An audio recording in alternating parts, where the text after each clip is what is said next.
Hi everybody, I hope everyone's doing well. This video I will be sharing with you guys my best of beauty of 2014. So if you guys are interested, do stick around.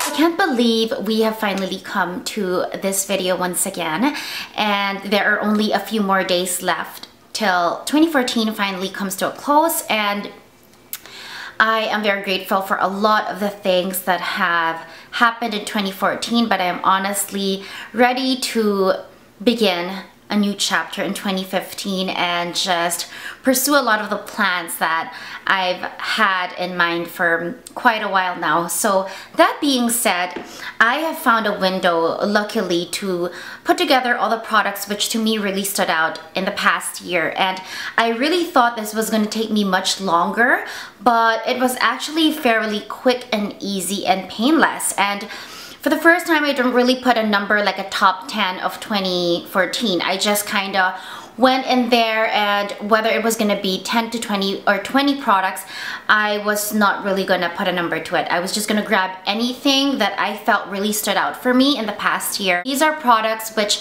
I discovered this year, whether they were released or not. They were personal discoveries this year, or they were released this year. So I did try to keep it fairly in products that are relatively new, and if they were not, maybe just in the past year and a half or so, but definitely products that are personal new discoveries for me this year and that I thoroughly reached for consistently, whether it was in the very beginning of the year or towards the latter part of the year. So it's a mixture of standout new discoveries and also products that were new but I reached for quite a bit. For skincare, there are two products that really I knew had to be included here: an exfoliator and a night treatment moisturizer.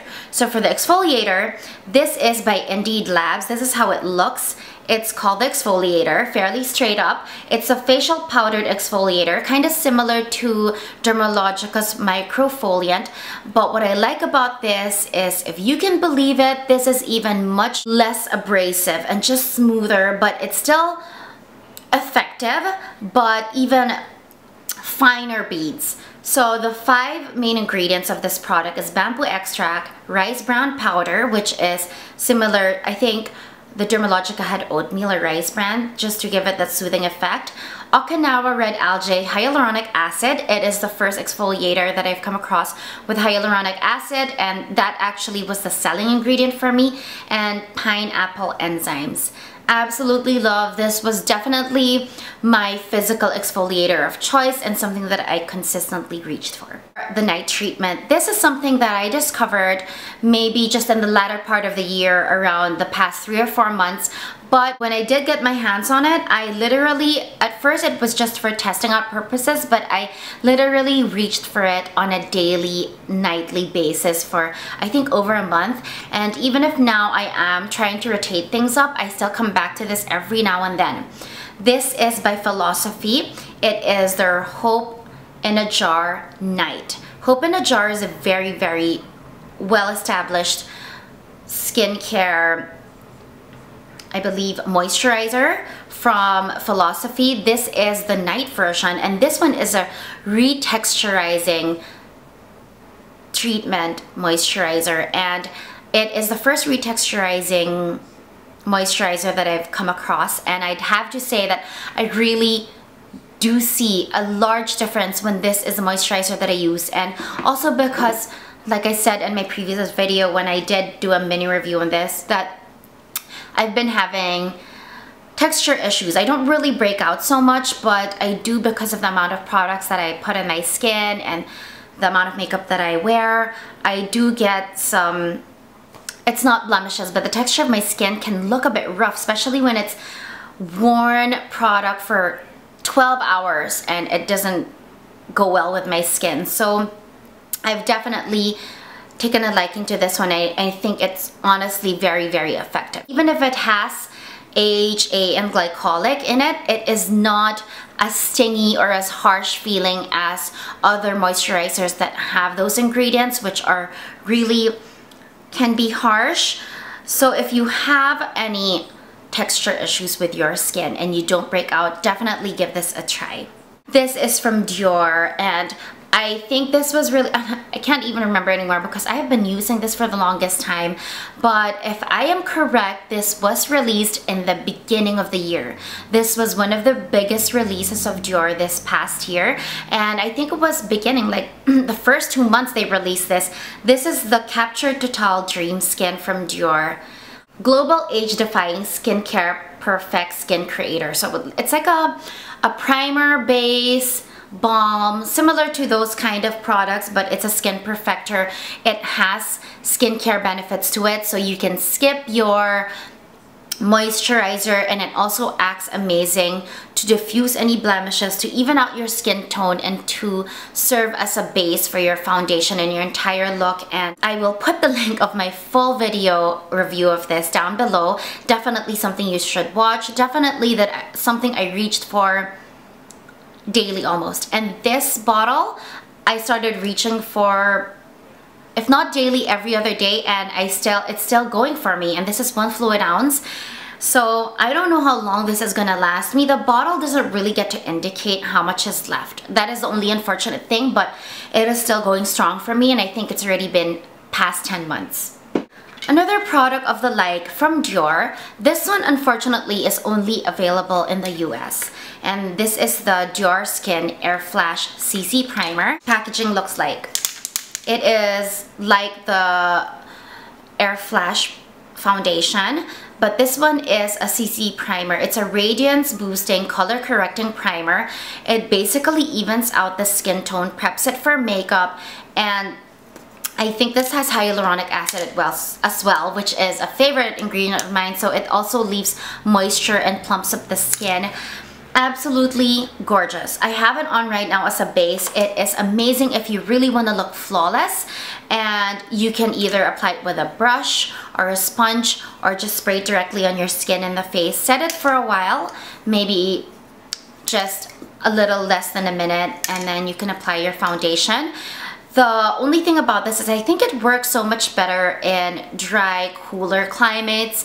In Manila, where I currently am at, because it is extremely humid most of the time, I really refrain from using this unless I knew I was going to be indoors or I was just attending an event and I wanted my skin to look extra more beautiful, and I know I wasn't going to be walking around in the humidity. But in Canada, when I am there, gorgeous, absolutely gorgeous. Makes even my L'Oreal foundation look absolutely flawless and absolutely more expensive than it is. So definitely, and it smells amazing. There is a slight scent to it because it is Dior, but beautiful in the skin. It feels refreshed, plumped, and just ready for makeup without a heavy layer on it. Now I am going to move into foundations, and there are 2 standouts for me this year, and they were both released this year as well.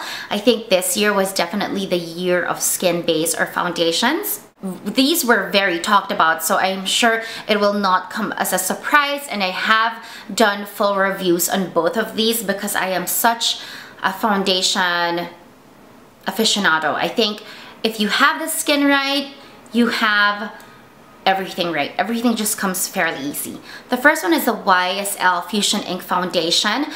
I use B30 Almond, and for reference, I'm a MAC NC30.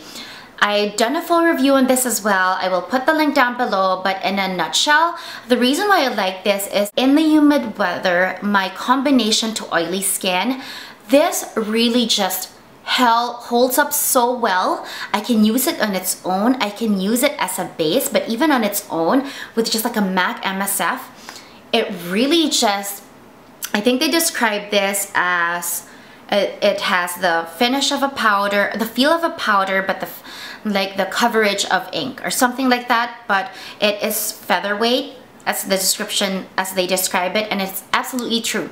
I don't even use a beauty blender because it's just gonna absorbed, I think, but I use my Cover FX foundation brush, which is not so dense, and it works beautifully. It is very lightweight, yet the coverage is amazing. You can use it on its, I use it on its own on a daily basis, and I look flawless. And it looks like a powder finish as well, so even on humid weather, I've seen some people not even powder this, and it looks flawless. The next product is a personal favorite of mine because I actually think, well, they're all favorites, but I think it was the first thing I grabbed when I was putting together this product tray of my favorites in the past year, and it is from Dior. It's the Dior Skin Star Foundation. I used the shade 030 or 30, and I initially thought, looking at the bottle, this would be too dark for my MAC NC30, but it is a perfect match for my MAC NC30. I have obviously done a full video of this, including, I think, an application of this in that video, so I will put the link down below as well. But basically what I love about this is that it is everything that I ideally want in a foundation. It is lightweight, it is medium buildable full coverage, which is always something that I love, medium coverage, anything less than that. And the color is just, it's perfect. It's a perfect fit for my skin, but it's everything. It's the consistency, it's the formula, but definitely the finish. And I think I did not realize that till I used this on a shoot, girl, and then I used different brands with the two other girls, and I shot 3 beauty looks, and I remember just really being so smitten by her skin, and I realized it was because she was the one who had Skin Star on, and it really has this very, it's supposed to be a camera ready HD, like high def kind of finish, and it definitely is. And what I like about this compared to, let's say, Makeup Forever HD, is that it does not feel as oily, and I find that it has more lasting power to it. Although in humid weather, for my combination to oily skin, you do have to powder it, but the wear is very good, and the longer that you have it on your skin, the more natural it looks, but you still look absolutely flawless and absolutely camera ready. The next product was definitely not released this year, but it is something that I first introduced and started using. It was a personal discovery this year. It's a NARS Creamy Concealer.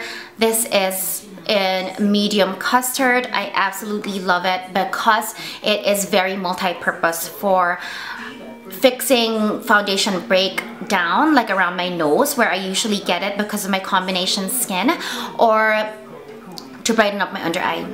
Absolutely gorgeous for both. The consistency and the weight is lightweight, but the coverage is maximum.